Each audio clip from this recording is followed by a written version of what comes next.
Yeah. Good evening. I call the Planning Commission regular meeting to order. It is now 6:30 p.m. It is Thursday, January 28th, 2018. This is our second meeting in January. And we are located at City Hall in the City Council chambers here in the city of Sammamish.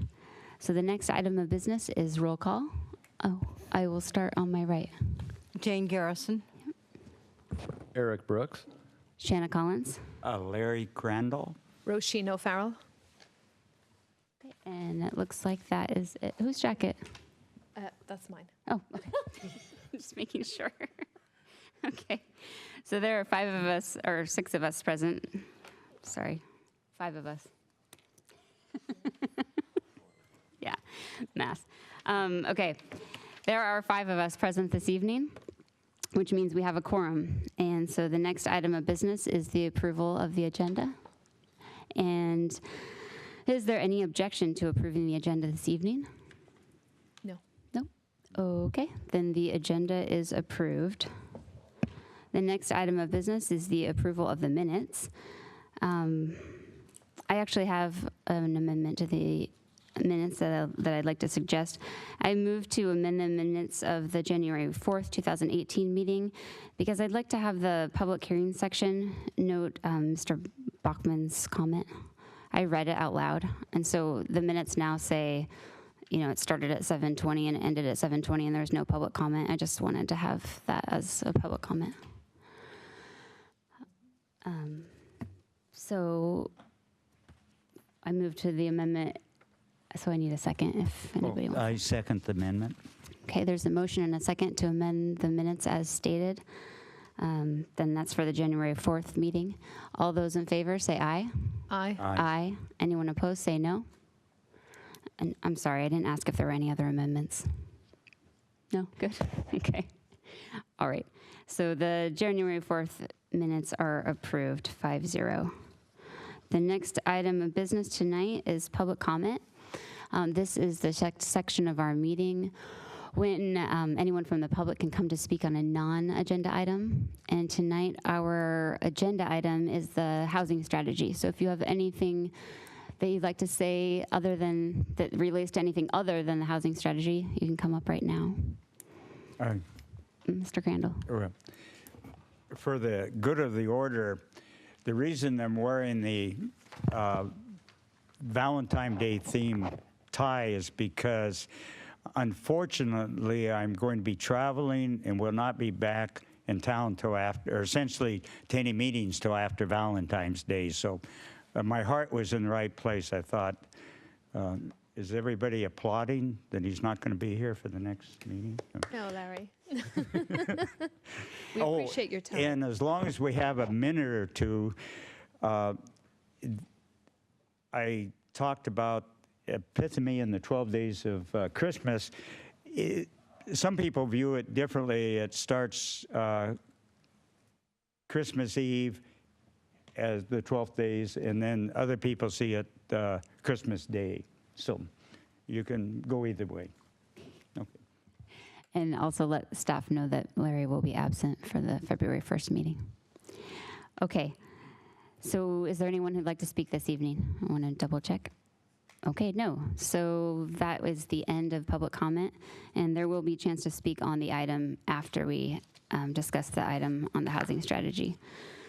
So the next item of business is old business, and as I just stated, tonight our only item on the agenda is the housing strategy. So staff will start with a presentation, and for the planning commissioners, what I plan for us to discuss tonight, and it says this in the memo, we will talk about the communication summary, the communication plan summary, and also go over those data points that are in the matrix and kind of give staff an idea of which data sets we really care about, because we don't want them to have to go through that entire matrix and gather all of those data sets. I just want to do the ones that are important. So we can kind of think about that while we're hearing the presentation. So go ahead. I think I will turn it over to staff, and tonight it is Mr. McIntyre giving the presentation. Thank you, Chair Collins. My name is Doug McIntyre. I'm a planner with the Department of Community Development. And tonight we're here to talk about the housing strategy plan. We are in the second work session, which is actually technically our third meeting with Planning Commission. We had a kickoff back in September. So by this point in the process, you're hopefully well aware of where we're headed. So tonight we are going to be asking Planning Commission for direction on two separate items, which the chair just mentioned. I'll go through some slides to give you a sense of where we as staff are coming from, and then solicit some input from the commissioners to further our progress on this. And overall, of course, you're hopefully well aware, again, of the direction and scope of the update. We are going to be relying on Planning Commission to play a major role in this update. And when I say that, I should probably clarify that we are, this update effort is a little bit more in-depth and substantive than some of the previous items that Planning Commission has dealt with in the last, say, year and a half. So I hope it doesn't scare you at all that we're saying that Planning Commission will play a major role. I think that's exciting is where I'm coming from. So if you have any concerns about anything, please feel free to sit down with me or give me a call and we can talk further. So just before we get too far into the other slides, I wanted to recap where we're at and some of the learning achievements to date. So there's already been, as I mentioned, a work session and a kickoff meeting, and by now the Planning Commission has a firm understanding of our housing policies. We have talked about what a housing strategy plan is and what it is not. Basically the point being that it's our short-term work program to implement our policies. It's not a policy document in and of itself. It helps us actually implement policies. We also talked about the city's role in housing and what that means and who's involved and what level of involvement the city can take and where we can affect change in the housing supply. And then we also talked in our last meeting on December 7th about the various types of strategies that can be used in a housing strategy plan. We talked about local strategies as well as strategies that we use and then other cities in East King County. So this little graphic at the bottom is kind of a good way to think about it. We've got these kind of disparate parts of our housing policy out there, and through our meetings, we're educating the commissioners to then conceptualize the policy framework and then ultimately lead toward a proposal. So the first ask of Planning Commission tonight is to confirm the appropriateness of our outreach plan and effort that we're going to be using for this update. We want to make sure that we are capturing what we've heard from the commissioners in past meetings, and we also want to ensure that we're engaging the community in the right way and in the right amount. So I gave you a summary of our communication and outreach plan in your packet. It's Exhibit 1. This is actually a distillation in itself of a more detailed outreach plan that we have internally, which I can share with you if you would like to see more detail on it. But this is a good representation of what is in that plan. And there's 5 major components to it. There's, starting off, the messaging component. We as planners can sometimes be pretty poor at messaging.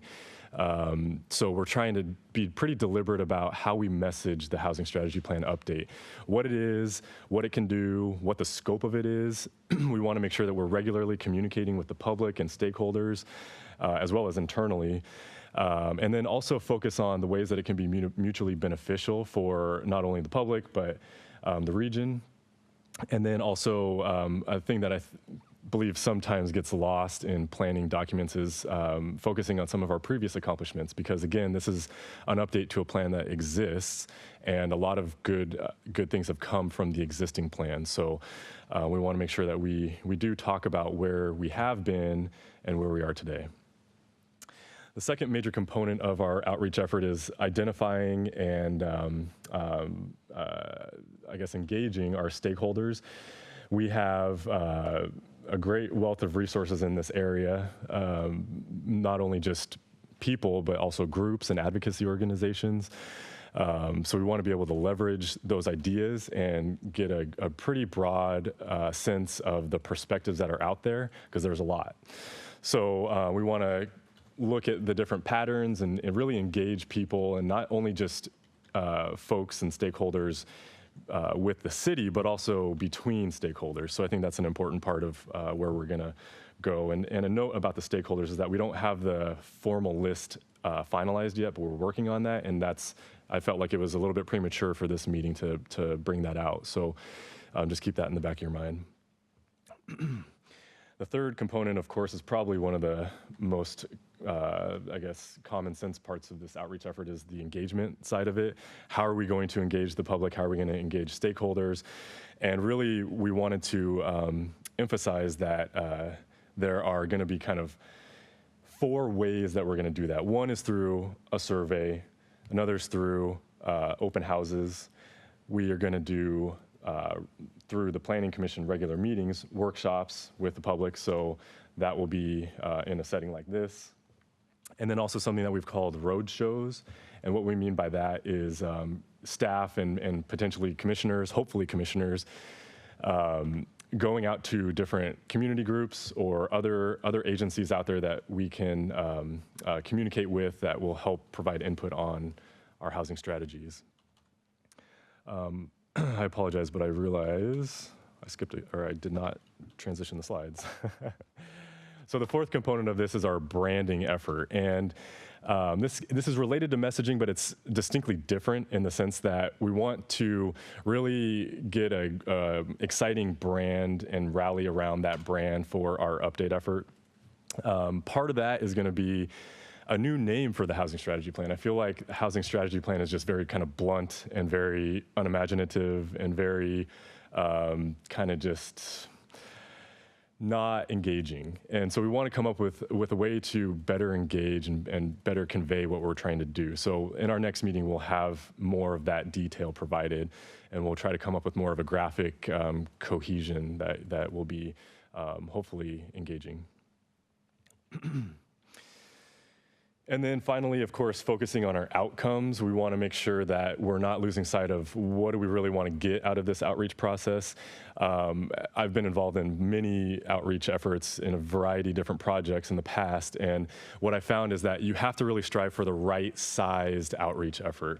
And what that means is that we want a lot of engagement. In some cases, there can be too much engagement, and what a risk of that is that a lot of the comments end up not actually relating to the task at hand. And so that's not a bad thing, but we want to recognize that and just make sure that if there's a lot of good input we're getting, but it doesn't necessarily relate directly to the housing strategy plan, that we're communicating that and that we even can use that in future projects, specifically projects that come out of the housing strategy plan. So that's one thing we want to do. And then ultimately, the outreach and involvement plan strengthens our housing strategies. If we can ensure that we've engaged a good broad range of folks, then we can be more confident that it's a comprehensive plan. So that's obviously something that we can't lose sight of. So I might ask the chair right now if you would like to either talk about the outreach plan before moving on, or I can go through all the slides and then we can talk about both. How would you like to? Let's talk about the outreach plan now, and then we can move on to the data. Great. So again, what we hope to get tonight is some input and really just more confirmation on what we've presented. Is there any input that we need to hear that is not caught in the slides that preceded the 4 slides that preceded this? If there's anything that we've missed, please let me know, and we can certainly talk about any questions you have. Mr. McIntyre, do you want a statement now, or?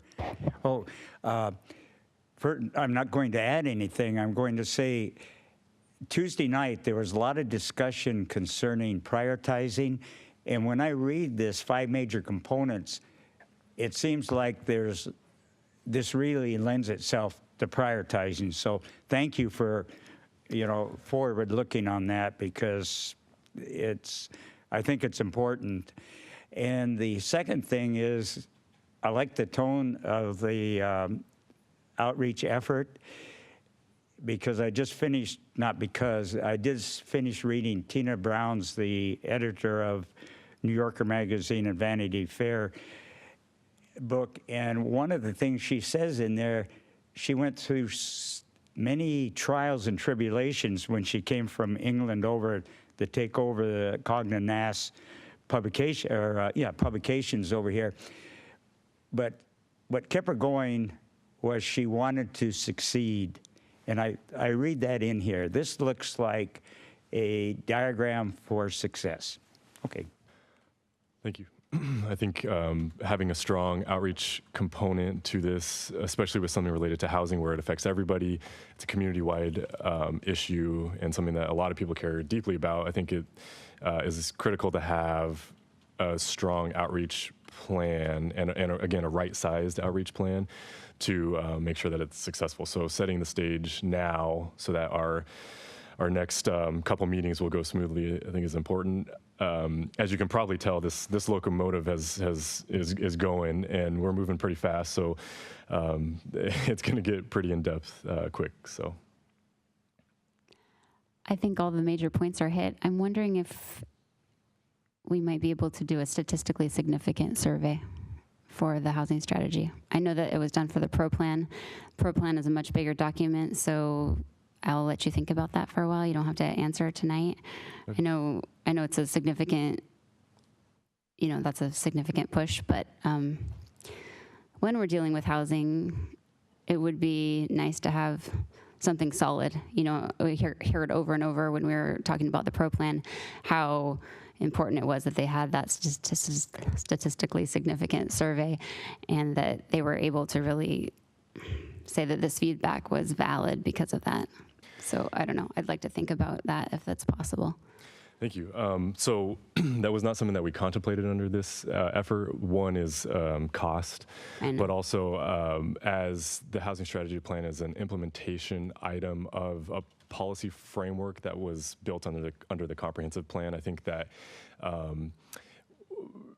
statistically valid survey, or more of the kind of really significant statistically valid, there's other ways to do that kind right. of effort. I think that is a good tool for when you're developing policy. I think that really sets the framework and the broader vision.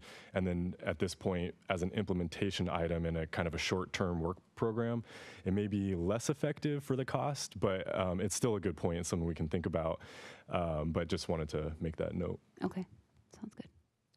I just have a couple of comments.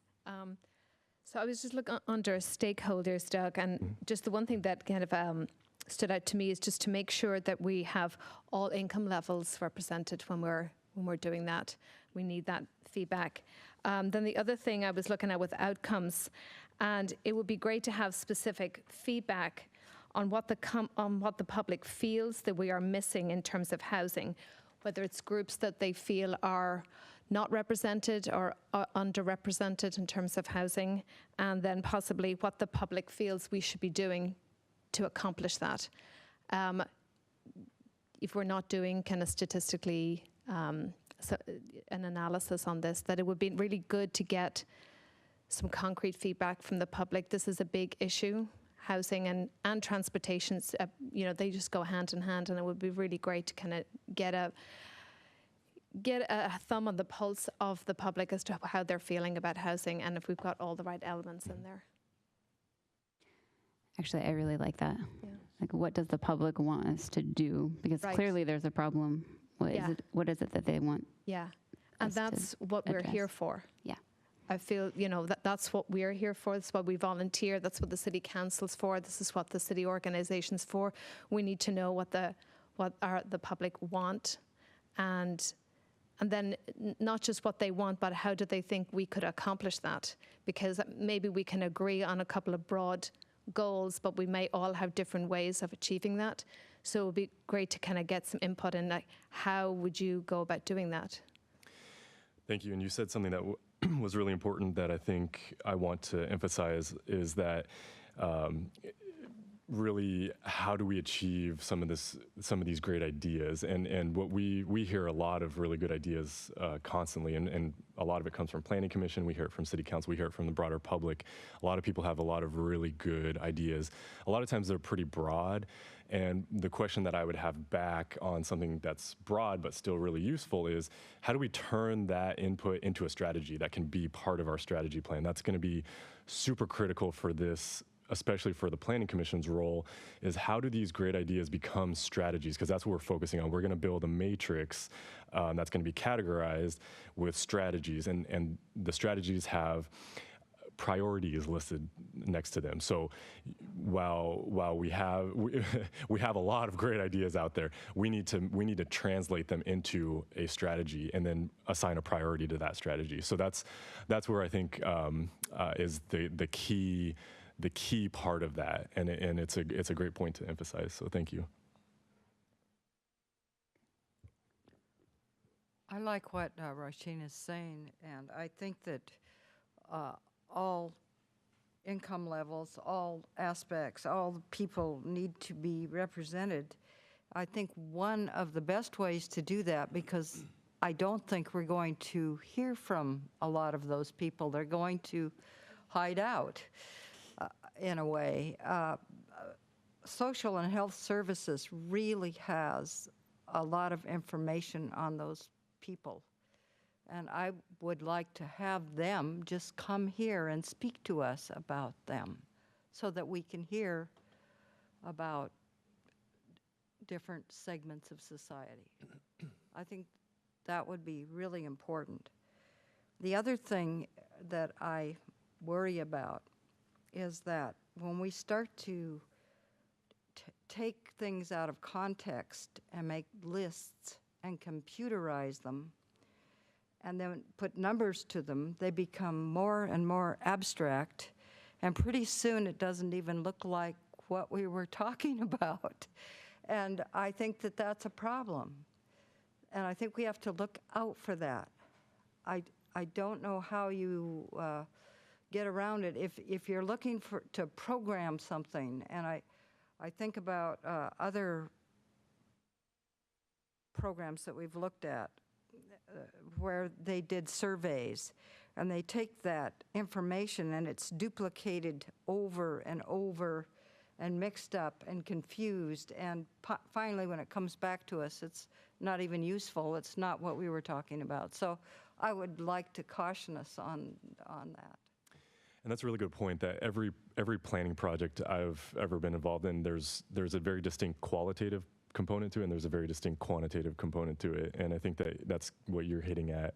And I think that this one, so for instance, in our next meeting on February 1st, we're going to present some of this data that we're talking about tonight, and that's the quantitative side of it. But through the outreach efforts in our ability to engage different stakeholders, that's the qualitative side of it. And I think that those two go hand in hand, and it will help us balance out each other, right?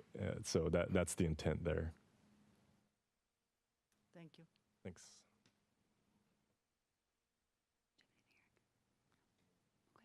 I think we're good. Thank you. That was really good input. I appreciate that. It tells me that you guys are definitely thinking about the end goal, and I can appreciate that. Okay, so the second component of this seems like our presentation is moving along pretty fast here, so we might be able to get out a little early. Don't speak too soon. I'm joking. Knock on wood. So the second major component to tonight's meeting is talking about data. And in our last meeting, there was a really healthy discussion on what do we want to see, what does it mean, where do we want to go. So I think this is really trying to tell the commission what we've heard and provide some other ideas on what we can provide, and then continue the discussion about what do you want to know, and we'll help you get there with the types of data that we can provide. So that's the intent with this part of it. And this is in your packet as well as exhibit number 3, and it's really starting to get the commission to think about the categories and the themes of housing.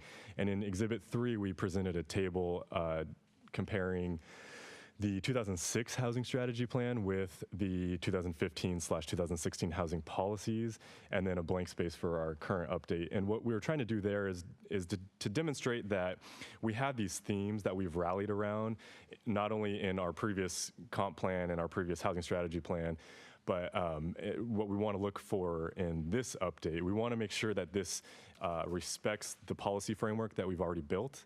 And in many ways, it is working. It's not perfect, of course, nothing is, and but it's a way to just get the commission to think about what are the themes out there, and then on top of that, how is this document ultimately going to look? How is it going to be organized? I think that's another critical component of the success and the implementation side of this, is how usable is it as a tool, and it makes sense to categorize these into themes. So, for instance, our 2006 housing strategy plan has 5 themes.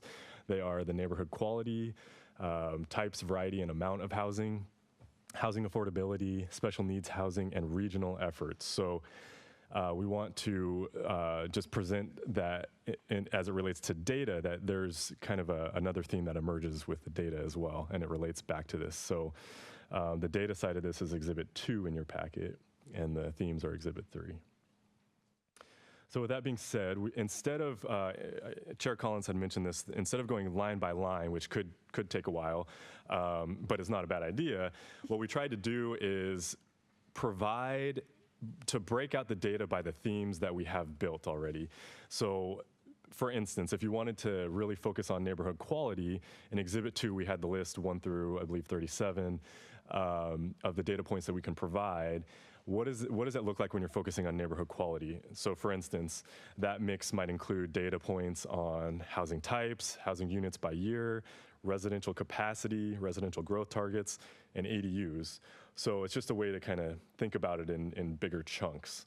So I'll try to make it through all the themes, and then at the point that I make it through, we can start talking about each data point in more detail. One point that I do want to make is that while we did try to break them out, there's a lot of data that overlaps multiple themes, and then there's some data that actually doesn't categorize into any themes. So just keep that in mind as well. The second category in our housing strategy plan from 2006 is the types, variety, and amount of housing. So if you wanted to focus on that, this is really about the supply and the diversity of the supply.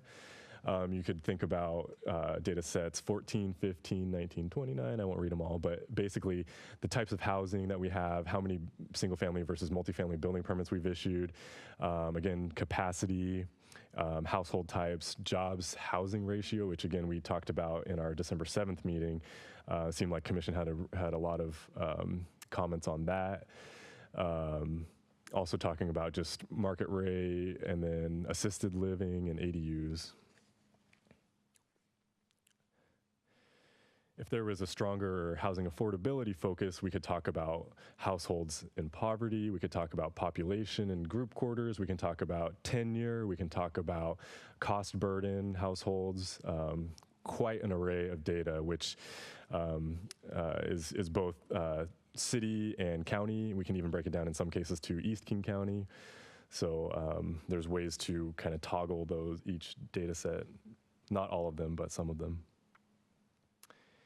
And then there's the category for special needs housing. For instance, you could focus on population age, elderly households, and then other types of demographics and assisted living.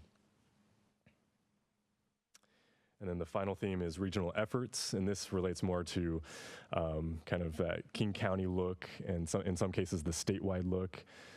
But again, things like population, jobs, housing balance, salaries. I think this category focuses a little bit more on jobs and our economy.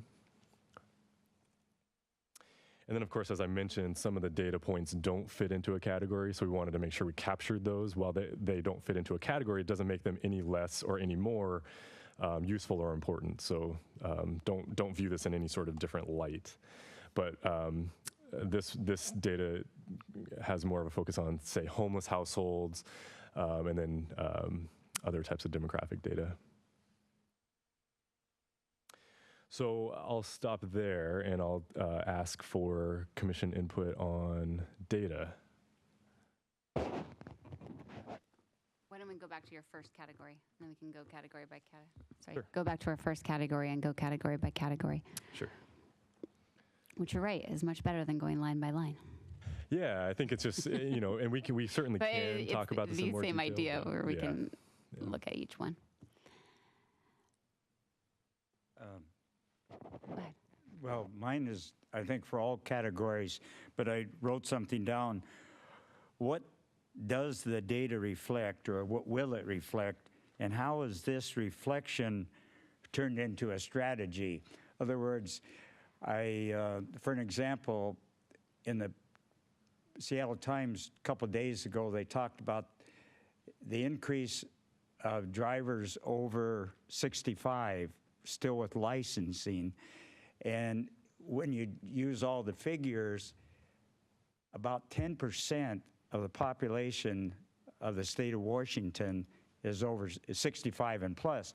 But okay, good data, but what strategy do we use, for that? So that's an example, because there's lots of information there.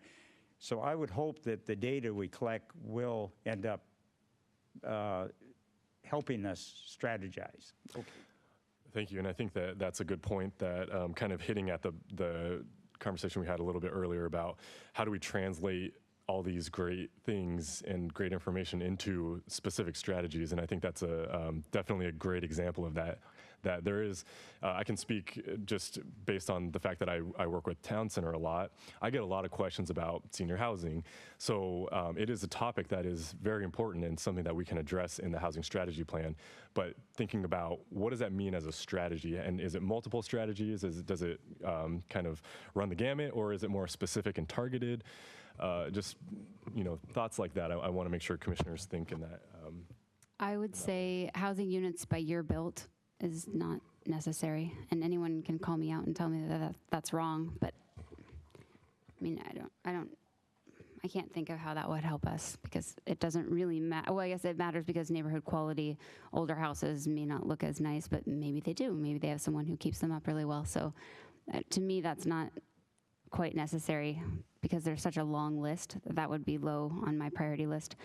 And so would residential capacity by housing type, because I think that's a personal decision, if I'm reading that right. I mean, if you have a single family house and you want 8 people living in it because you have an 8-person family, does that matter?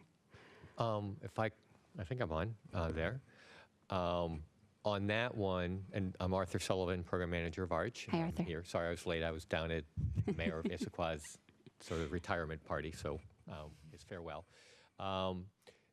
For that Welcome. one, what we're basically trying to do is let you know the type of housing in your community. So do you have, how much is single family, how much is multifamily, and potentially, sometimes we like to see by how many bedrooms, how much housing you have by different sizes. So that's what we meant by that. Not how many people are actually living in each unit, but rather the physical profile and description of your housing.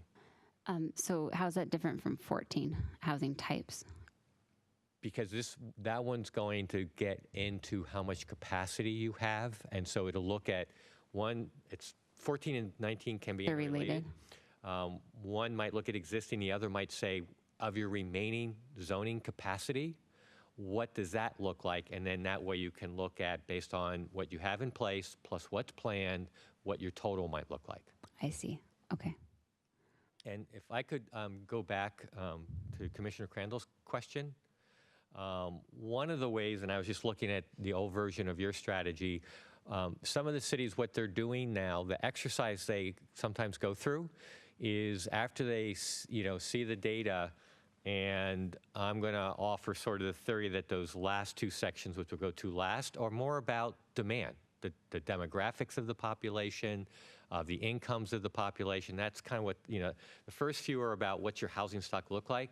The flip is the last 2 are about people and demand and what kind of housing they may need or can afford. And what we've seen some cities do is, if you look at your old strategy plan, you did have columns about what income levels different strategies may serve. A number of cities have added columns where, after they look at all the data, they've looked at their housing gaps. In other words, where do they think there's particular needs by population types?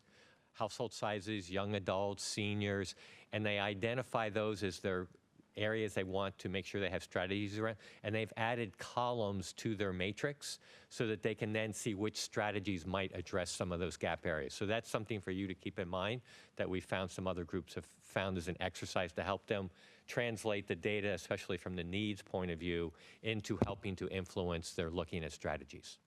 Okay. Rosine? I was interested in the ADUs, and I was interested in ADUs, and I find this topic, you can so easily get off track and start talking about something else. So if I go off track, just let me know. And I know ADUs are allowed in City of Sammamish, but I wondered about tiny houses. Is that something that we allow in Sammamish? And if that's a part of ADUs that we'll be discussing, or because when I think about ADUs, also when I think about special needs housing, particularly for adults with developmental disabilities, and trying to be creative about creating housing for that category of our population. And ADUs sound like that's a way to go for some people, as opposed to creating group homes, which is also another way of doing that. But ADUs, where if you had tiny houses on someone's property, or an apartment above a garage, that kind of thing. So I would be interested in data about that topic, and about, because I also was reading in our needs assessment, and that the city is quite behind when it seems like where we are on providing housing for our special needs group, and for low income and very low income families. So that's kind of of interest to me. I wonder if that we'll be gathering some data about that. So I think you had a couple questions in there, but I'll start with the first one. Tiny homes, when I think of that, I think of two distinct types of things. One is the tiny homes on wheels, which we do not currently allow. We would call that a mobile home. We allow them in certain districts, but there are certain regulations that go along with that. But the other side of that is the cottage homes, which we had a pilot program, and it actually expired, but we did get 2 projects out of it. So you may already know the Habitat project on 21st and 228th is one example of that, and then the Forbes cottages on 228th, just a little bit north of the Habitat project. So those are smaller homes. They're not necessarily what I guess some people might consider a tiny home, but it's just a different type of dwelling unit. And then as it relates to the accessory dwelling units, the ADUs, that again, as you kind of mentioned, is like the mother-in-law, or it can be either attached or detached. And so yeah, that's a separate typology, accessory to the primary residence. So, And I think that's part of where the dynamic of each new every time you update a strategy plan. Again, you've brought up a topic, tiny homes, that's come up in a number of cities, and it didn't come up 8-10 years ago. So whether or not, and so again, some of the cities have used examples of what can we do to help smaller households and less expensive housing, and ADUs show up, and so do cottage homes, and some cities are now asking the question, should we be looking at, quote, the tiny house situation? Is there anything we should do to accommodate that? So that's where this is always a living document, and when there's new ideas, like we said at the beginning, people come up with ideas, we can add that to the matrix where it filters out in the end. That will be part of your discussion, and we can hopefully on some of these new topics try to help you think through some of the dynamics related to them, just so that you can figure out if there are things worth pursuing further as part of a priority strategy. I have a comment about just this whole data point way of looking at things. I think I'm agreeing with Larry for once. I think that when I look at this, and it shatters my thinking on the subject. It just takes it and puts it into a whole bunch of little pieces that I have to take and put back together again. And I think, why am I doing this? And I think, why don't we start with a big goal? So I did. I wrote down my goal for housing. And I started to think it through, and I said, what do I want to see? And then I got data points. And then I got points. Some of them aren't the same as these. They're different. Some of them are these. But I'm organized. My thinking is organized, and I can come to a conclusion because I started with a goal rather than a shattered list. And I think that helps me put it all together. I don't know why we're doing it backwards. It's a really good point. I think we're doing it backwards so that it's like a needs analysis, right? So that I guess we're under the impression now that we don't really know what we need, and so we're trying to figure out what we need. But you're right, we haven't come up with the goals, so.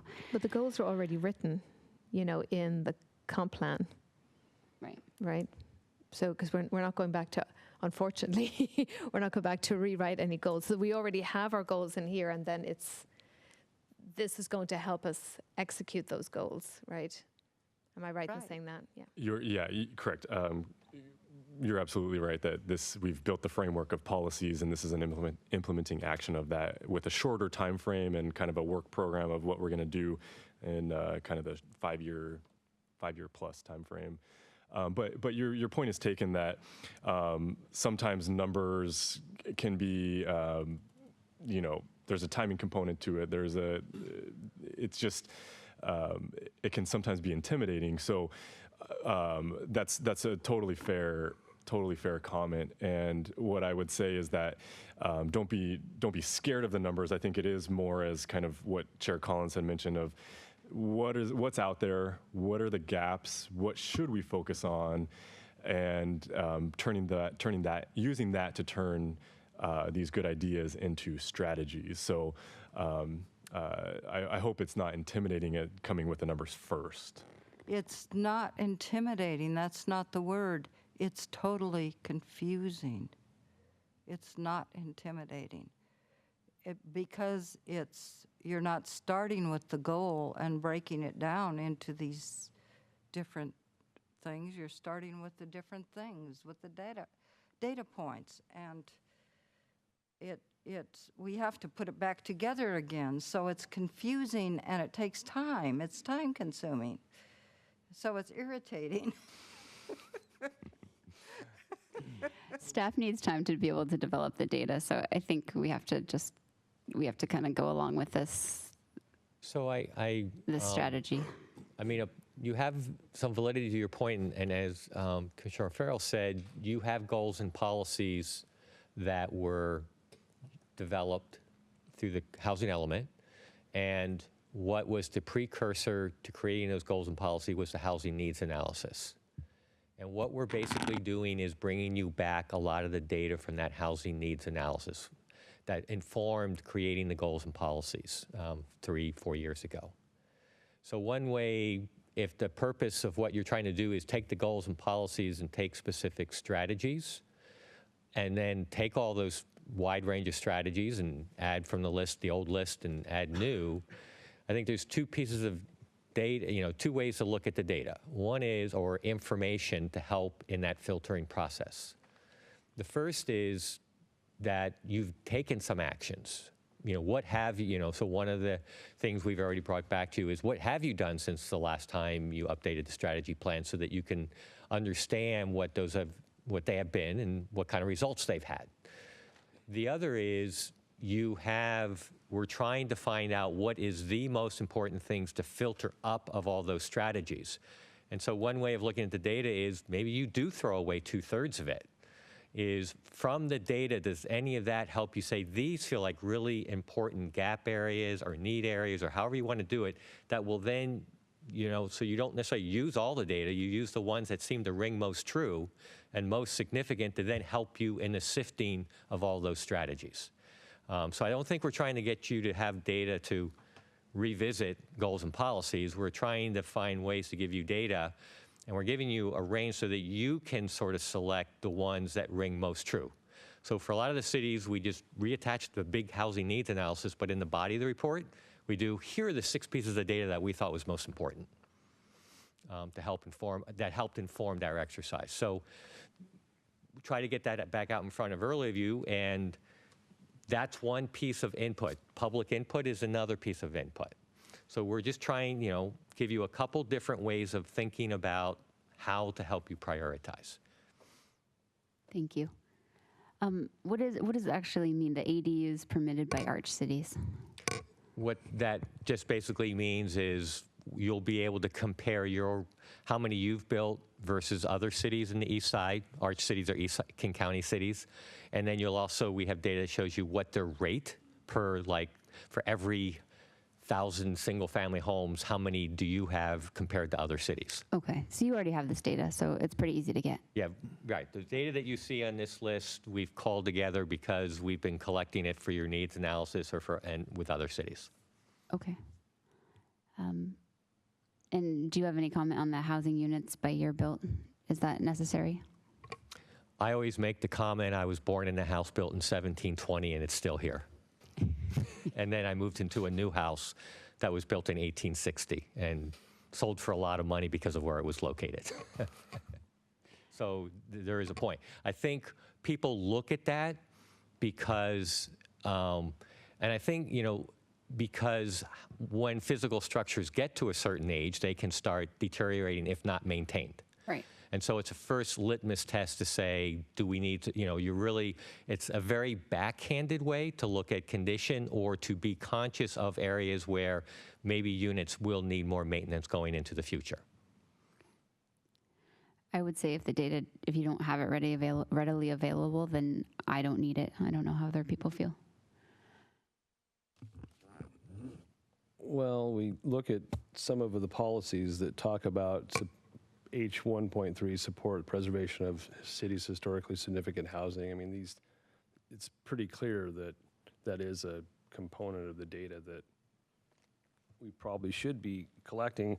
I would, however, like to ask about the cost of this data. And as a designer, I'm surprised sometimes by data that comes into effect that I had no intent necessarily or didn't know it was going to become relevant. And if you don't have it, right, you don't have it. Mm-hmm. And so if data seems to be pretty cheap, data is pretty easy to kind of run through and filter out. Mm-hmm. So I would tend to not shortchange ourselves on data unless it requires some $50,000 survey or something like that is one thing. But I also was wondering how the data is being presented or visualized, because the same data can be looked at in multiple different ways and reveal different things too. So we might be able to do more with the data that we do have too, in new and novel ways. And then some of these things seem to be, we're keeping counts of things, but are we keeping their locations tied down, their geolocation, right? I mean, I think that's important. We talk about the distribution of housing types and how it meets a cross-section of income levels, but where are those? And are we trying to kind of migrate them and concentrate them, or are we trying to keep them distributed so that kids going to school at the grade schools, there's all kinds of income levels represented there, and they all kind of see how everyone else lives in the world type of thing. I'm asking a lot of questions here, but I figure this is my only time on stage here. No, I think that's covers. I don't really have any particular, I don't know how useful these things are going to be, and I kind of maybe goes back to what Jane was saying. I don't know for sure. And you guys have gone through it, and you probably see more to these things through your vision than we do, maybe. Do we have a housing types map? Something like that? No, we don't keep a map for that. But, Okay. No, other than just your zoning map gives you a pretty Right. good indication. So Yeah. I think your zoning map gives you that kind of spatial distribution. Where like say in the multifamily zones, where are they condominiums versus where are they single family?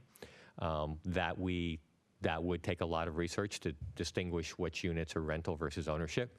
Where we do have geographic is where you have properties that have explicit affordability provisions that we do keep, that we can say exactly where it is. Your community doesn't have that, a whole lot of that, but where we do have that by location. But this is mostly census, so we start at the city level. If there's certain pieces of data that are particularly interesting, like what I would almost say, then you can maybe go to the census tract level. And I don't know how many census tracts in Sammamish there's, we can look at maps and stuff like that. I would start with, like you say, I can't predict what you're going to say, that really feels important in this community. But that's what the purpose of that first presentation is to get a sense of when you see some of the data, start going, this feels important. Then you start thinking about, do you want any particular pieces more refined? Like, could we go to the census tract level, or what would it take if there's a more refined question with that data, particular data? And then second, then we start thinking about, we'll try to do some of the tables a little bit differently and use graphics, but the ones that you think are most important, then you start even thinking harder, how do you communicate that to the public in ways that's easier for the public to understand? So that's why I sort of tend to be on how you presented it, which is give you information, see which things catch your attention, and then figure out what we do with the things that are catching your attention. Right, and is it our goal to support with data collection as many of the goals and policies in the comp plan related to housing as possible? Could you repeat the question? So as I read through the goals and policies in the comp plan related to housing, right, and I can think about data that might be needed for achieving all of these, and are we trying to do that? Are we trying to collect data that will help us achieve every policy and goal in the comp plan?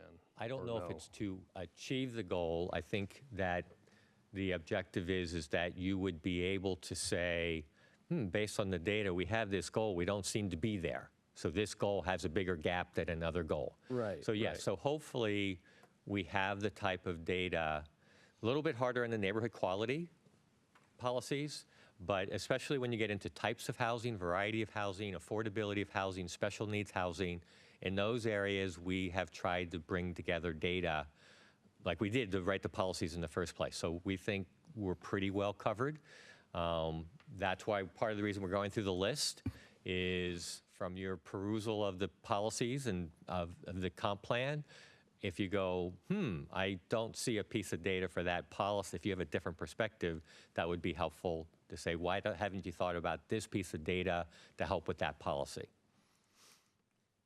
The other point is that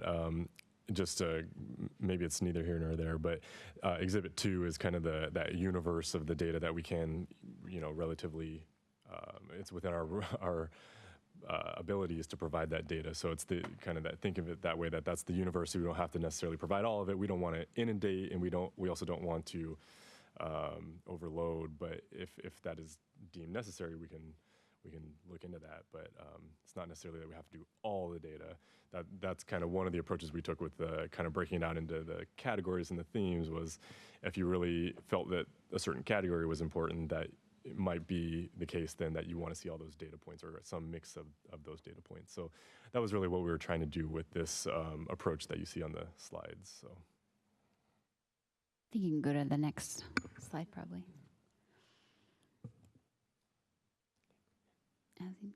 Are you saying we can have too much data then? I think in some cases, yeah. I think especially in a strategy plan, it kind of goes back to the conversation we had earlier about there's still going to be a qualitative side to this too. What is how does that balance with the numbers? And the numbers are important to set the stage and to tell us where the gaps are, as Arthur mentioned. But it could be the case that there's too much of that. So it's not. I'm not saying that it will be that way, but it could be just an overload of data in some cases. But I like Eric's point where he says, we don't know yet which data we want, and it might come in handy in the future. We might be glad we have it. Yeah. So it's Yeah, very hard definitely. to delete something, for me anyway. Sure. And we can always, if we get to the point in the process where we're talking about certain strategies and we really want to look at the data, we can go back and revisit things too. I think we can always add, or if we need to. I mean, Right. This isn't like a one-shot kind of thing. So it's just a way for us to get to the next step in the process. I usually, working with a city or making proposals to cities, get to a point where I think, okay, I got to have 10 areas of data to make the point. I don't feel like I should be making that judgment for this exercise, so we're going to give you more. That's what I think I've been saying is look at it, and each one of you will look at data differently. Everybody works with data differently. And the point is to get your feedback when we have the whole data conversation about what things work for you, what things, hey, this one's telling me something, these aren't, but I'd rather let you kind of help with that filtering rather than just assume we'll do that.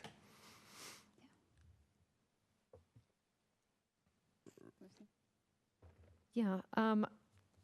So I was wondering, so I'm just going to put a question to you, that this is the kind of information that I would like to see. I'm not sure if it's kind of relevant to the screen we have right now, because I've a bunch of things that I just kind of haphazardly put down.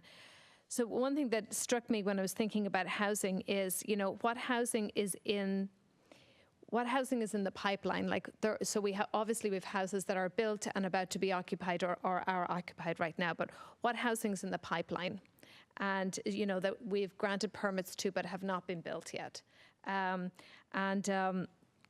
What is our population growth? What are we projecting the size of Sammamish is going to be? We're at about 65,000 population right now, give or take.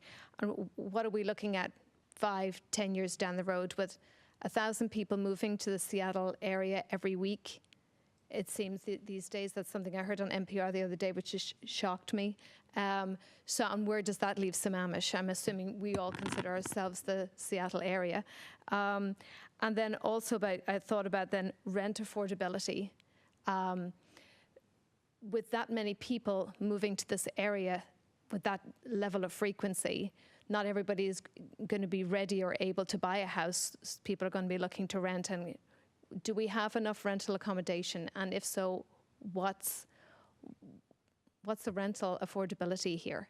So I thought about that quite a bit. So thinking about data that will give us a picture of what Sammamish, we think Sammamish is going to look like and what our needs are going to look like 5, 10, 15 years down the road. And I was thinking about that particularly. I always come back to special needs. You'll have to forgive me. But I think about that. I think about my son who's 17 and the amount of kids that started with him in his special needs education class when he was in kindergarten. And all of them now are 16, 17 years old. And then in 10 years' time, they're all going to be 26, 27 years old. And where are they going to be living? And are we going to be providing adequate housing for that section of our population? I think about that section of the population, and do we know how many people, how many children and adults living in Sammamish have developmental disabilities? Because, and I even from my own point of view, when I've looked for information, when I called King County, I think several years ago, to find out about how many people in even King County were diagnosed with autism, they had no records.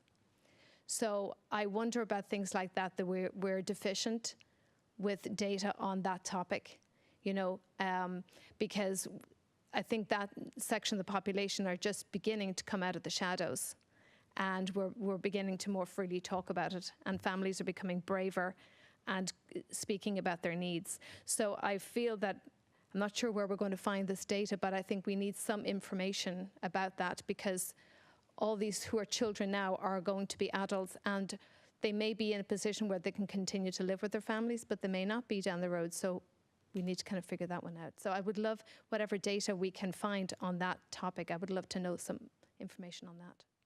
Thank you.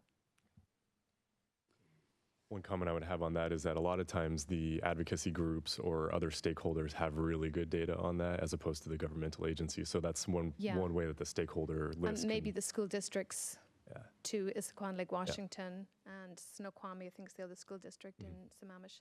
They would know, certainly at the high school level, we would know teenagers. And then I think the ARC of King County is probably another. Yeah. Okay.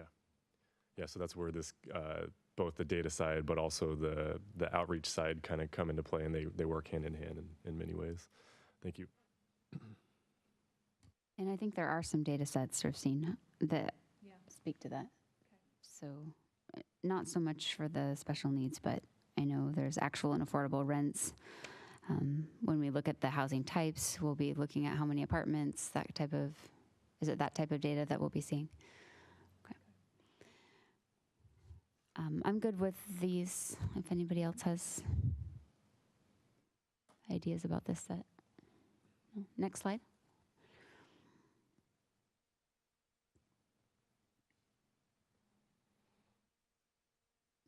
So this starts to get at some of the comments you just made. Right.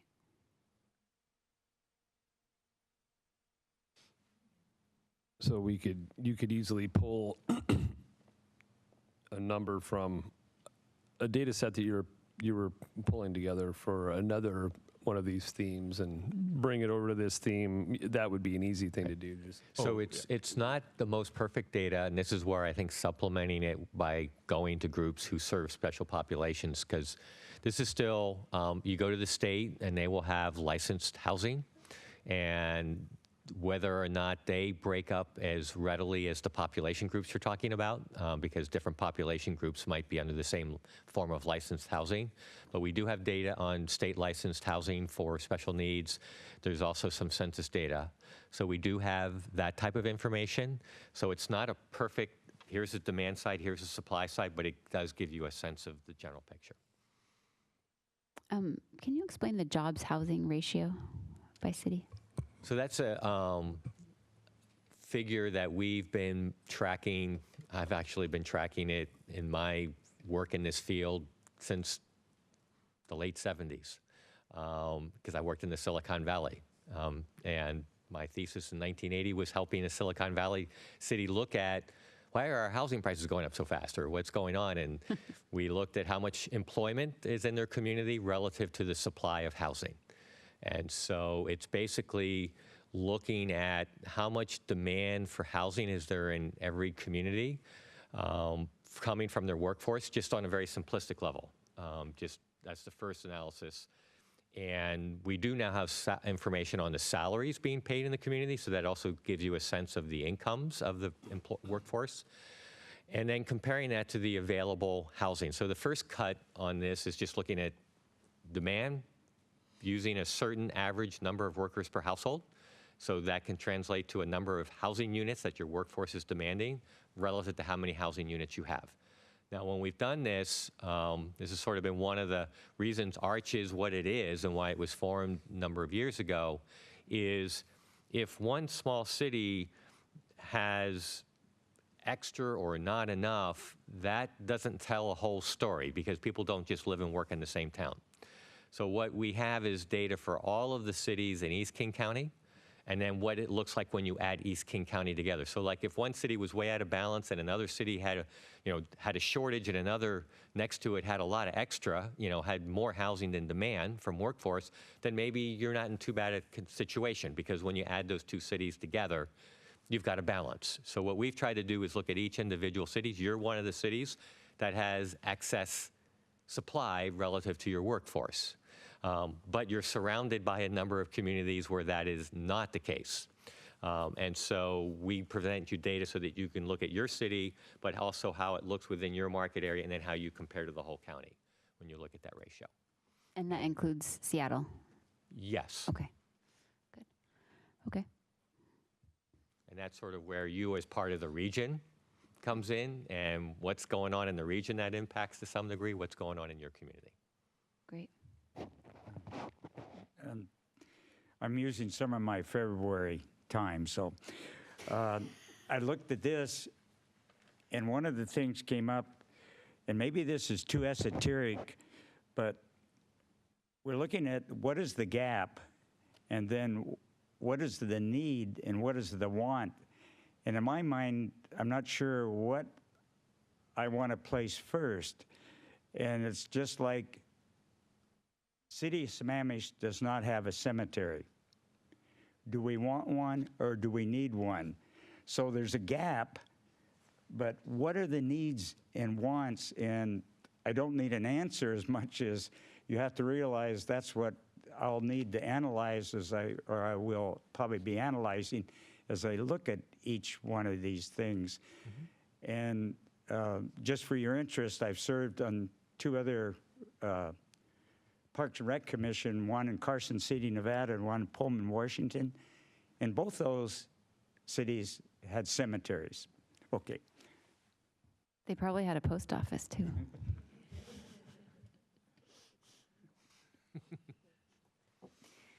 All right, probably next slide.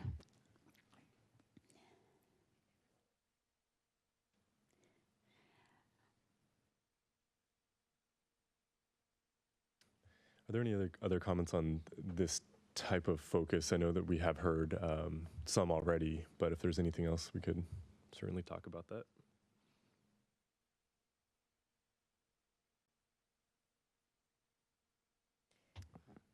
It's me again. The only other thing I had about special needs is just some information on numbers, how many seniors are in our population, how many special needs adults, and their age distribution are in our population, how many children, just that kind of demographic information. What was the last one again? How many children with special needs are in our community or in our city. I think for seniors, we can ask Larry Crandall. Sure. He seems to know everybody in the community. So. Yes, I am the oldest one in the room. Sorry, Commissioner Crandall. With number 36, with number 36, I'd like to add, well, maybe this is adult family homes, but do we actually know how many group homes do we have in the city? So that's an example of where, when they're licensed as adult family homes, and you can have adult family homes serving different populations. Right. And so it would take probably more digging than we've done in the past to know which one's like a group home for developmentally disabled versus what's a group home for adult family home for seniors. But yes, we do have information on licensed adult family homes, licensed assisted living, and licensed nursing homes by those 3 categories. Great. Yeah, that'd be good to know. Mm-hmm.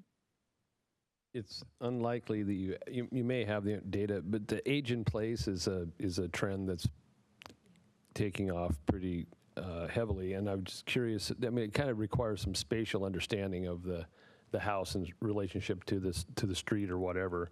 Is that probably not something that's going to be readily available? Or I could see its utility, but so this would be sort of thinking where when you see the data that's readily available, there's always a process called crosstabs, where you can ask a very specific question where you're trying to compare 2 pieces of data. So you could say, we want to know seniors living in single-family housing. But that's a special request. I mean, you can do it, but you don't want to have 1 million of those to do because it's sort of you're sort of going deeper into the data. So that's where look at what we have readily available. And if you're saying, I really need to try to understand this, then we can research whether or not that's an area where you can go in and have them do a crosstabs analysis for you. Okay, next slide. I think it's probably the last one. Right.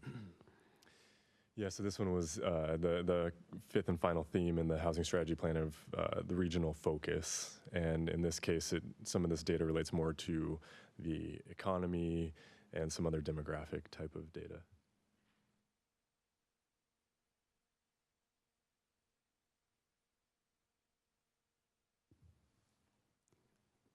For me, I think race and ethnicity just shouldn't matter. So, I'm sure that data is really easy to get. And same with foreign-born population. I can't really think of how that would affect any of the strategies that we that we'll put together, but yeah, I could be missing something, so. I think maybe it might go to just a broader understanding of who we are as a city, you know, that where people are coming from. And it may also give us some insight into kind of family structure,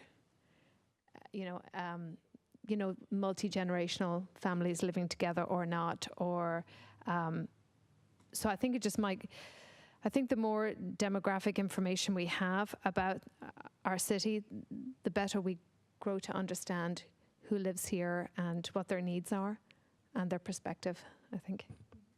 And Good their point. attitude, right? Attitude towards housing. Correct, yeah. Can be very different. As well as gentrification, which is a concern to me. That happens, it's happened recently in Seattle, where they took over the central district, and it can happen in suburbia. And I worry about that. So I really want those in here, those 3 and 4. Mainly to protect people, not I see your point. I can't pronounce that word, gentrification, as well as Jane did, but that is important because that goes back to the gap and the needs and the wants. And I did want to follow up on one thing on, I like the term age in place. And I want to be careful, but I want to age in place in my house. I probably won't be able to because it's on the 3rd level in a condo. But I might want to age in place within Sammamish. Not necessarily some of the things that are on the other slide, adult homes and things like that, because I don't know if I'm at a point now that that's what I want to advocate for. I think there's issues and other things. So when we do look at this, it is a tough question, as Mr. Sullivan said, but I can answer, if you ask me, do I want to age in place or go to an adult home? I have an answer for that. Okay. And that's a great example of your point's very well taken, that aging in place can mean the home, the neighborhood, or the community. And part of what your discussion might want to be is it all 3? Is it 1? Is it 2? And so we just sent out a report for Kirkland's group, who's working on this, and aging in place rose way to the top. And we've added like 10 sub-items under aging in place to provide clarification what they mean by that and what are the range of strategies that may help address that issue. And some are neighborhood, some are house, and some are community. So if that's something that's rising to the top, you may want to elaborate on that more so that people know that when you go into the hard and heavy work, if that gets prioritized, the range of things you think need to be looked at. I think whenever we have an opportunity to look at all scales like that example, I think that's where you get the kind of richness of community comes in when you're looking at when it's working at all those scales.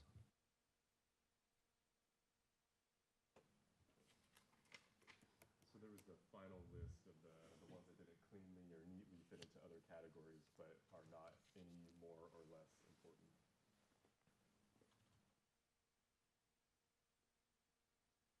Yeah, I like that, the gathering of information about homeless. I think that would be really great information to get an idea of, do we have a homeless issue in Sammamish? And if so, what does that look like and how big is it? And, if we're, I'm completely ignorant on the subject, and I admit that, but maybe if we're on in the beginning stages of such an issue, that maybe we can move really quickly to resolve it, as opposed to letting it fester, as it seems to be an issue in most metropolises across the world. I think it'd be really in our best interest as cities to develop some kind of a policy around it and some kind of a strategy around it before it becomes a big issue in our city, as we're growing at a terrific rate. So, yeah. Thank you. I have a strange one to add to this list, I guess, that I didn't see in here. When we have new housing and we have to locate new housing, where do we put it? And I think it would be advantageous to show where mass transit is. How far should it be from mass transit? And also where vulnerable lands are. I have harped on this subject. I really think it's important we need to map vulnerable lands, including drainage patterns and possibly some of our major tree canopies. And I don't see that in here, and that is really important to me, along with having social and health services come. Those are my two big priorities. Commissioner Garrison, do you want to map the vulnerable lands to say sort of like these places are off limits, that type of thing? They don't have to be off limits, because I think you have to look at things on a case-by-case basis in detail, but I think we need a guideline to where these are so that we can locate land use, so we can locate housing, so we can locate commercial, so we can locate parks, so we can locate everything that we need to have, and housing is a huge part of it. So I want to know where those vulnerable lands are.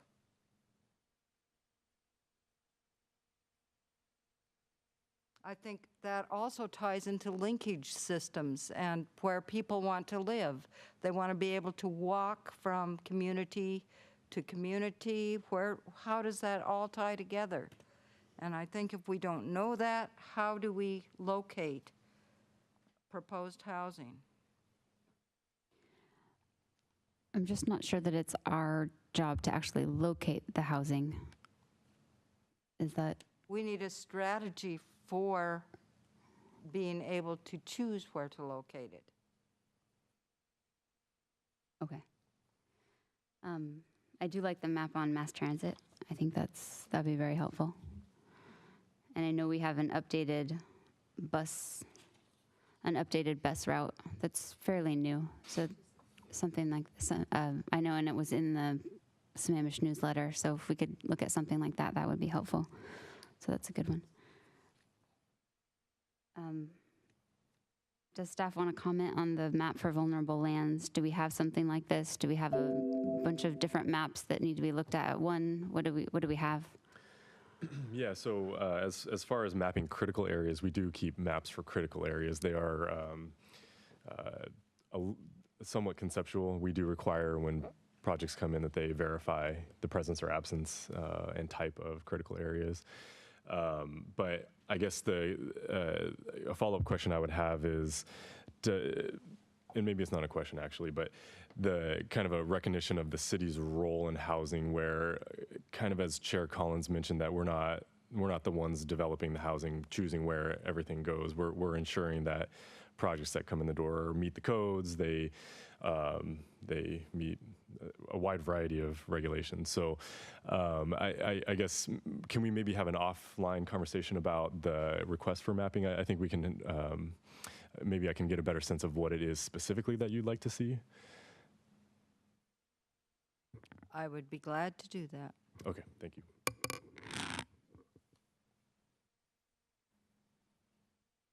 I mean, so I could see if we were contemplating doing some rezoning, right?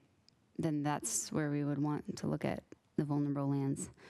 But I think that's what Mr. McIntyre is saying, is that, if we're not really looking at rezoning, things are where they are right now. People own property where they own it, and they can develop it as they choose. But our job is really to make sure that when these developers develop, that hopefully they have some incentives to build the type of housing that we need. Is that sort of where we're supposed to be going? So we can talk about the vulnerable lands. We have a bunch of different data, so we might as well include some critical area maps. I don't think we have a canopy map yet. I know that's going to be part of the urban forestry management plan. But maybe we could include landslide hazard zones, no disturbance areas. Maybe we could do a few of those maps just to get an idea of what's going on in the city. Yeah, definitely, yeah. Right, I mean, it's a neighbor, it goes back, as Jane said, it goes back to, a lot of those features go back to neighborhood character. And so neighborhood character is supported in one of our, so it's all bound up. It's pretty difficult to break things cleanly apart. I appreciate the effort in doing so, but sometimes leaving those things off, we're leaving a big opportunity behind too. Yeah, and so yeah, definitely we can talk a little bit more about that and maybe get a better answer before the next meeting. Sounds good. With the GMA and our docketing procedures, it seems like we have a lot more control over where housing goes than a lot of places do. So I'd like to take advantage of it. Okay. Was this our last slide? Does anybody have anything else to add? Just a recap of where we've been. Wait, Mr. Crandall. Where we're going. I didn't know, again, I'm into March, but I was listening, and both the consultants and the staff, I think, have given us a real good start. And we're going to have some time to look at this, but we're going to look at it carefully. When I became a planning commission member, I really didn't have any baggage that I thought I brought. So here, that outreach is great. I want to hear as much as I can and analyze that and pass that on, that it hopefully becomes codes and policies. But going back and I've been using the personal pronoun a lot, and it's hard not to when you're speaking about yourself.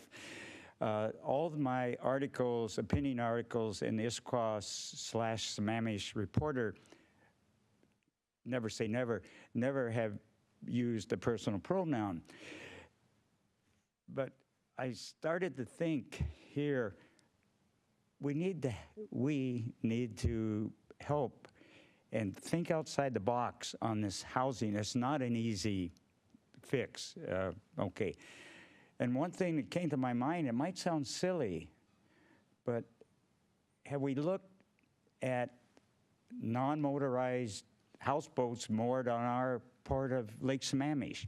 Okay, I like what you do know that I'm interested in urban forest management, maybe a little bit more in housing, and Jane brought this up.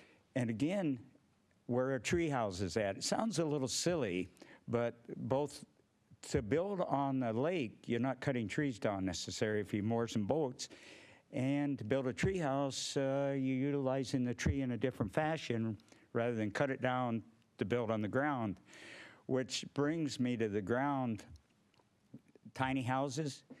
If you do read the Seattle paper in the comic section under the comic Betty, they're having issues with this one gentleman's mobile tiny home, and they bicycled to work, and they were bicycling by a cemetery, and they realized that those plots are about the size for tiny homes. But I didn't create that, the paper did, and whoever wrote the comic, sorry. So I'm almost on vacation. Thank you. Larry gets to go to Mexico. Lucky. Okay, so I have one question that I wanted to bring up before we end the discussion, and it was how the moratorium relates to what we're doing with the housing strategy. And just if you could give us an update, how much longer does the moratorium have? And then also, is town center included or unincluded? What are some of the major exceptions, et cetera? Yeah, so that's a great question. And actually, sorry, I'll state this because in my opinion, the most critical thing we can do to increase affordability is to build units. And so if we're not building units in the town center, we're we're sort of missing that opportunity. So that's why I'm asking. Yeah, and that's a great and timely question. Couple quick answers to some of the easier questions, and then I can dive into the more important stuff. But the 6-month moratorium was enacted on October 3rd. So the city council will take up the moratorium on April 3rd, on or before April 3rd. I believe it's actually scheduled in March. I don't have the exact date. But the idea behind that is almost a pause button. I think somebody's taken the hose and kinked it. So the city is not accepting any new applications. There are vested applications that have already come in the door that have either been in some level of approval and are either being built or getting close to being built. So there is a level of development still happening regardless of the moratorium. So, and Town Center is included in the moratorium. And what was the other question you had? It was about some risks.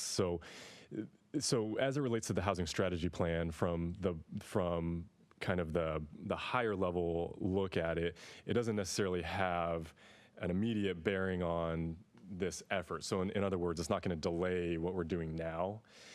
But from a kind of substantive side of it, as Chair Collins mentioned, it is pausing the development of housing, which if you then decrease the supply, it could have some impacts on housing affordability and other types of impacts that are either not known yet or, in some level of understanding.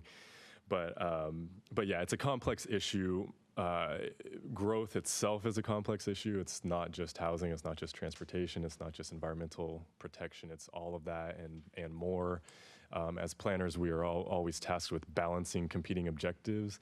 So for instance, housing is a competing objective to environmental protection, and both of them are important. So the moratorium is somewhat of an outcome of kind of a glitch in that balance. So that's kind of where we're at right now. The city council, again, will vote on the 6-month moratorium to either lift or extend it for another 6 months.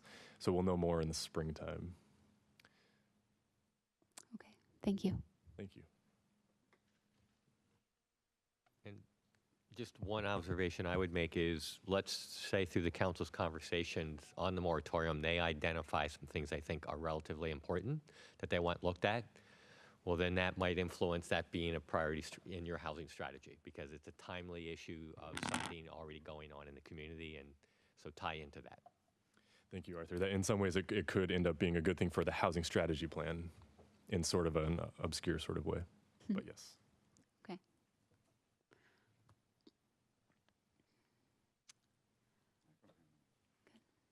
Thank you. So I think we've gotten some really great input on data. And as this table shows, we've now had 3 meetings on the housing strategy plan. The locomotive is in motion. We're gaining steam. Our next meeting will be on the 1st, and we'll come back with a lot of this data. I can't promise we'll have all of it, because it seems like there is quite a bit of data that the commission wants to see. So we will do our best to cover as much of that. I think it'll be enough to have a really good conversation on housing. And then, again, we'll kind of continue to design some of the outreach efforts. We will be in communication with the commission on next steps as this evolves. So stay tuned, and please let me know if there's questions, email, call, drop by City Hall. I will be available to talk further. And thank you again. And I might just add on the data. My guess from looking at the list here is, and some of the comments tonight, is there might be in the packet lots of tables that sort of are organized and stuff, but in the presentation it'll be what ones we have started to raise to the top, and it doesn't mean we shouldn't talk about the rest in the packet. So it'll be important when you get the packet to go through it so that you can start picking the ones during the conversation that you think are of particular interest, because we don't want to do in the presentation every piece of data that we might put in the packet. But we will err on the side of the packet having more conversation. We might try to focus on what we think is more relevant. So, but then the matter is going back and forth between the two. Thank you. Okay, so now I'd like to transition to public comment.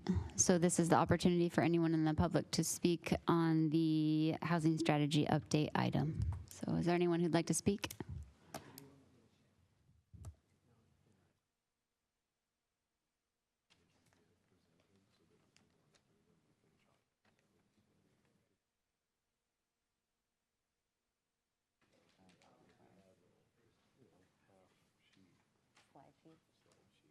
Let me ask Doug.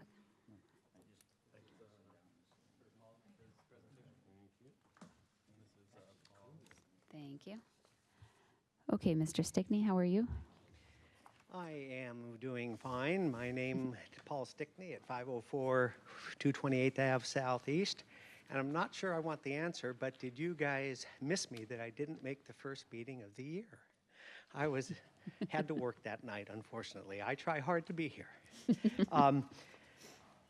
This evening, as a planning commission, you've asked many important questions and comments, and I would encourage the city council members to watch your meeting tonight because I think you've covered a broad spectrum. A couple specifics before I get started. As I heard your meeting tonight, and the comments I have tonight are sort of planned, but they're also extemporaneous because I wanted to see what happened in this evening's meeting. There was a comment earlier about ethnicity, and I have an interesting piece of information from the 2015 comp plan housing analysis background information. And this is a term that was used there, so there's no edge to this term. In the year 2000 in Sammamish, there were about 4,700 non-white people that were living in Sammamish. In 2010, it was 12,800. That's a huge increase, and it's probably significantly larger. So the real issue comes down to what are the needs and wants of and again, the term here, and I'm not a person who uses a wrong term, of the non-white community.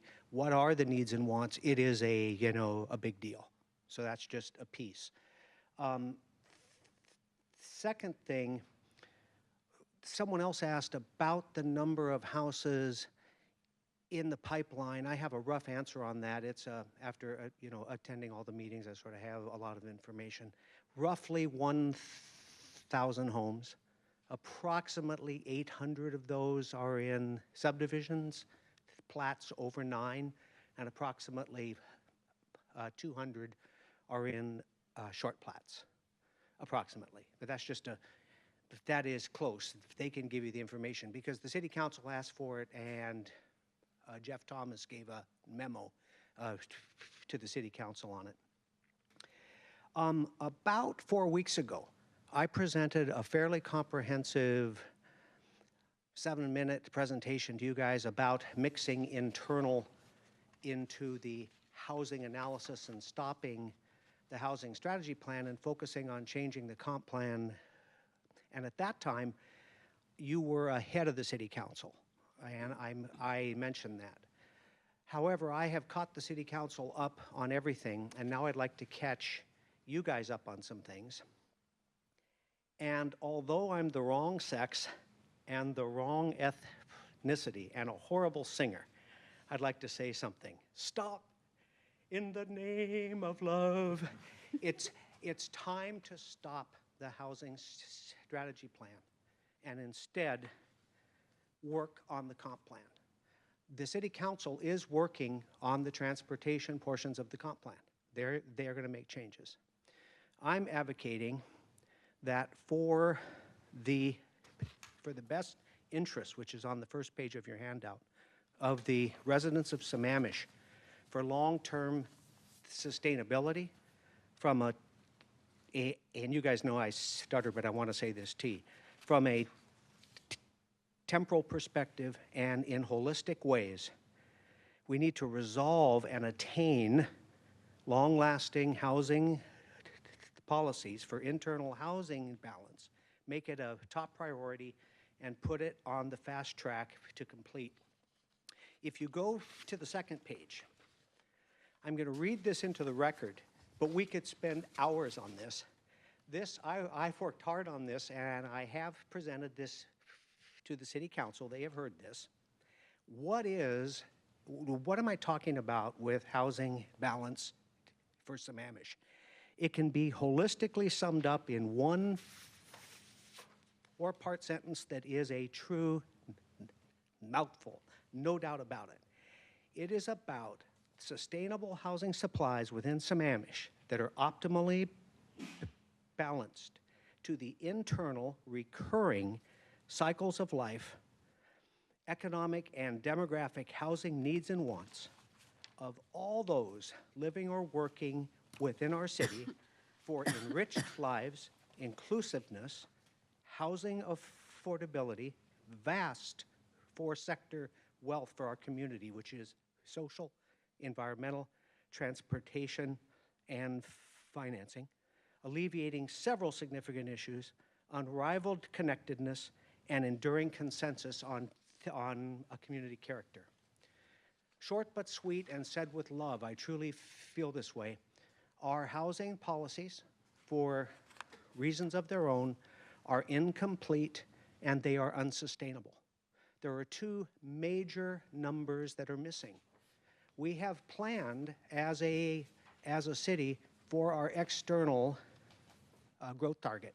What we haven't planned for is the absolute build out of single-family housing and what that means to our community.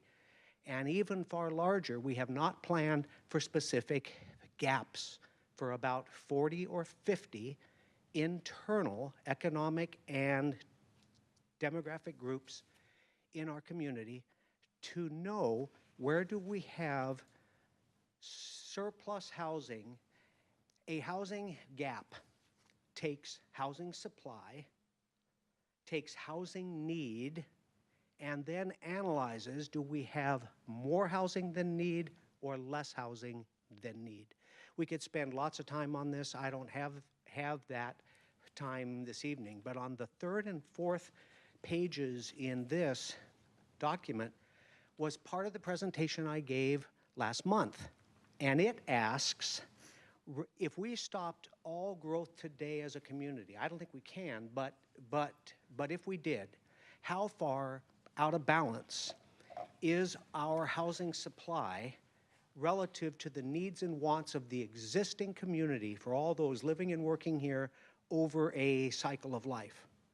And something that many people won't like, but the truth, as they say, hurts, our economic and demographic housing deficiencies are 2 to 4 times greater in magnitude than our growth target, and that's the rub.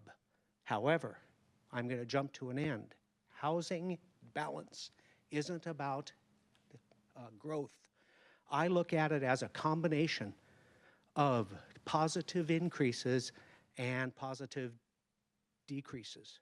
In moving forward, as we build for absolute build out in our community, we can, through this, I call it common cause. Through this common cause, we have the objective means to lessen the amount of future build out of large city family, or of single family housing in 97% of the city, and increase the number of units in our centers.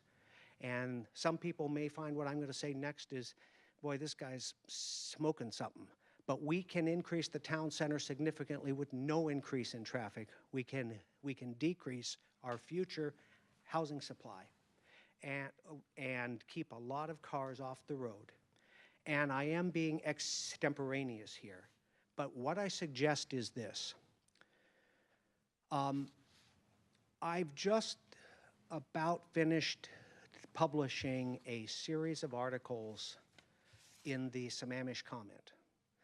I heard from Scott Hamilton after he heard my presentation to the council on January 2nd, and he asked me to write a series of articles as the opinion to the editor.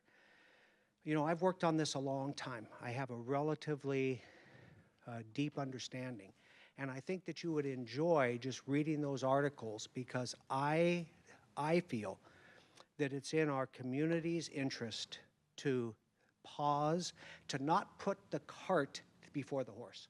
And we've got 3 carts that need to be slowed down, in my opinion. And I'm almost done, and I'll be done here. It's the housing strategy plan, the future portions of the transportation plan, and the town center plan. We need to rewrite housing policies in our comp plan to become complete and sustainable that do complete planning on 3 types of numbers, not just one. That's tonight's public comment. I wanted to ask. Thank you, Mr. Stickney. Normally, through protocol, we don't have a dialogue with the presenter, but I do need clarification with, is it Richard Berg? Yes. You and he, can you be specific in where the property is that you own? Oh, absolutely. And that's in my first, that's at the start of actually my first article in the Sammamish comment. I have an interest, not an ownership interest. I have a joint venture interest in a 5-acre parcel in the southeast quadrant with Richard Berg. I have been involved with him since 1997 on that.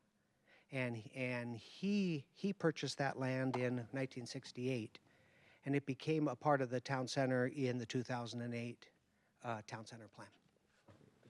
Thank you, Paul. Yep. Is there anyone else who'd like to speak? Yes.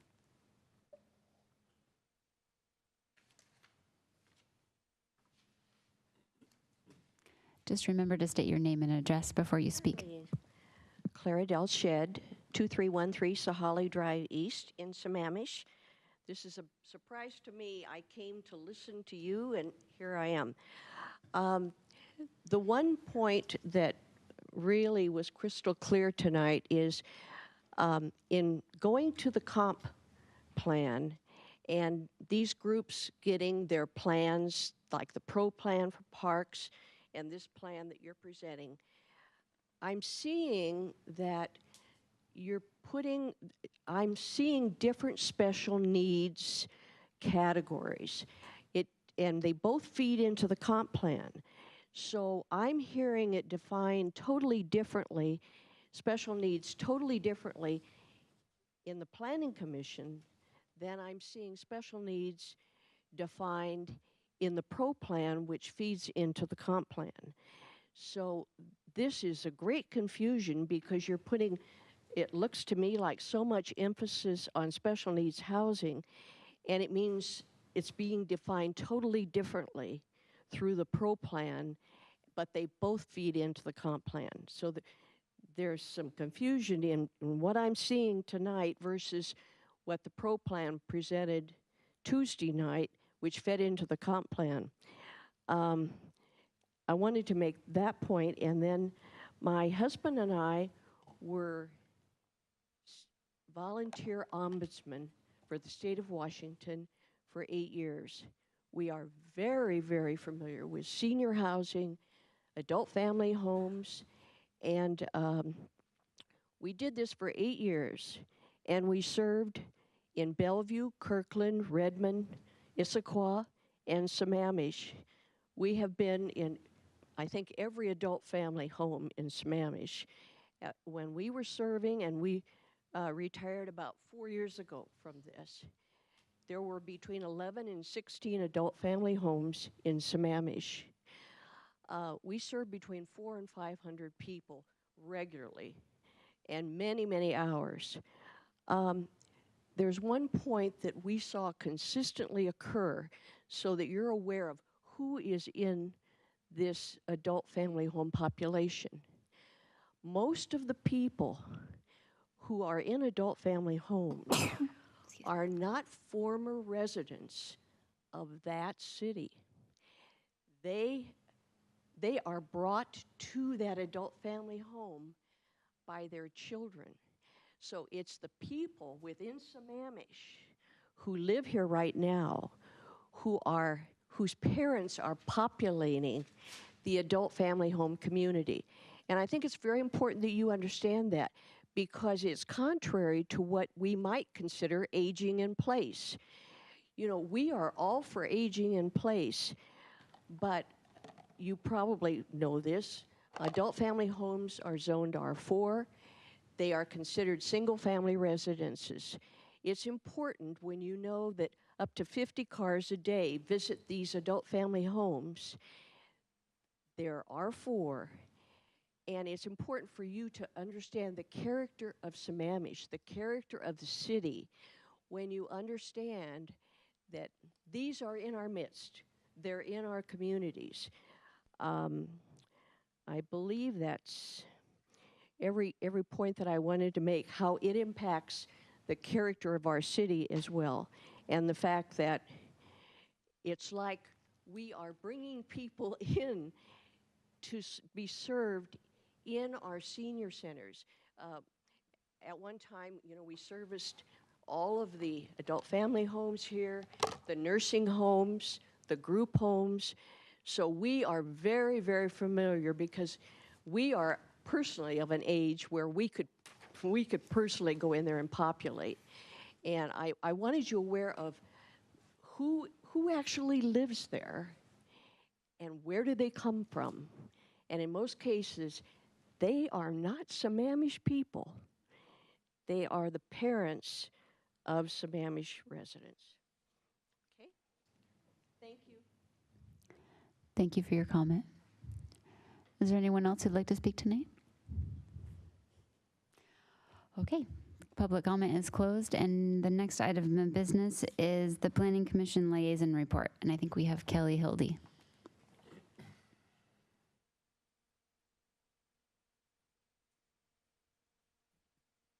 Good evening. This will be very short. If you have your agendas in front of you, I would like to direct you to the Planning Commission agenda calendar. So we have, I wanted to make note of a couple of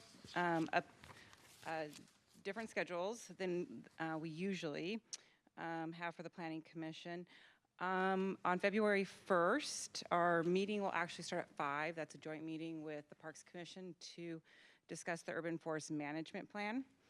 Following that, we will have a work session on the housing strategy. We will not have a meeting on February 15th. Instead, we are asking those planning commissioners and our new planning commissioners to attend a training session on how to run excellent commission meetings using Robert's Rules of Order.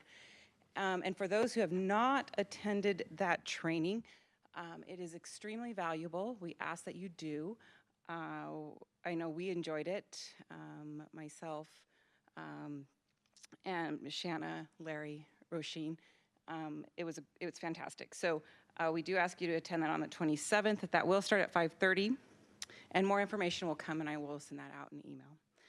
I'm also proposing doing a Planning Commission retreat on March 15th.